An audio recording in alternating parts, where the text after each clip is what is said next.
وَلَكُمْ فِيهَا مَا تَشْتَهِي أَنفُسُكُمْ وَلَكُمْ فِيهَا مَا تَدَّعُونَ. یہ جنت وہ ہے کہ جس میں جا کر جو کچھ تمہارے جی میں آئے گا، اور وہاں دل بھی تو پاکیزہ ہوں گے نا جی. اللہ نے فرمایا کہ ہم جنت میں جانے سے پہلے اپنے ہر جنتی بندے کے دل کو صاف کر دیں گے. دل کے اندر جو کسی قسم کی آپس کی منافرت ہے اس کو بھی ختم کر دیں گے. جو کفر کی کیفیات کسی سطح میں ہے وہ بھی اپنے جنتی و عذاب میں ختم کر دیں گے. جہاں جہاں غیظ و غضب کی کوئی کیفیت ہے وہ بھی ختم کر دیں گے. ہم اپنے جنتی بندوں کو کے دل صاف کر کے وہاں لے جائیں گے. اور وہاں کیا ہے؟ وَلَكُمْ فِيهَا مَا تَشْتَهِي أَنفُسُكُمْ. جو کچھ تمہارے دل میں آئے گا، جو تم چاہو گے وہ تمہیں ملے گا. وَلَكُمْ فِيهَا مَا تَدَّعُونَ. یہ تو چاہنے کی بات تو دل و دماغ سے ہے نا. وَلَكُمْ فِيهَا مَا تَدَّعُونَ. تو جس کی طرف اشارہ کرو گے، بات کرو گے، وہ بھی تمہارے لیے ہے. سبحان اللہ وبحمدہ، سبحان اللہ العظیم.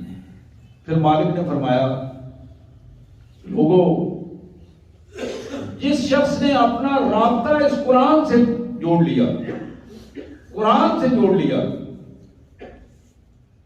اس کی پوزیشن یہ ہے کہ اس نے اپنے آپ کو، اپنے ماحول کو، اپنی زندگی کو، اپنے کاروبار کو قرآن کے مطابق ڈھالا.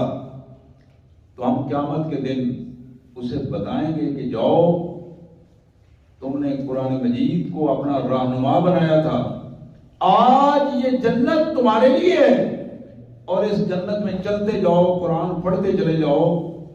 جتنا قرآن تم پڑھ لو گے، جتنی اس زمین سے گزر جاؤ گے، وہ ساری کی ساری تمہاری ملکیت ہوگی، تمہاری ملکیت ہوگی.